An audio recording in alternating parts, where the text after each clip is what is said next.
আসসালামু আলাইকুম। আজকে আমাদের এই ঐতিহ্যবাহী কাঁচকুড়া উচ্চ বিদ্যালয়ের সপ্তম শ্রেণীর ছাত্র তুহিন তুহিন, ওর যে প্রতিভা দেখে আমরা সবাই হতভম্ব। আমি বাঁশি বাজাবো, এর চাইতেও অনেক সুন্দর। ওর মুখের ভিতর কিছুই নাই, দেখেন কিছুই নাই। হ্যাঁ, আমার হাতে বাঁশি আছে, আমি যে বাঁশিটা ফু দিব এর চাইতেও খুব সুন্দর একটা প্রতিভা ওর ভিতরে ফুটে উঠেছে।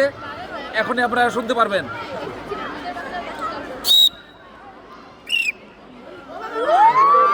ধন্যবাদ সবাইকে। আবার বাজান স্যার, আবার বাজান।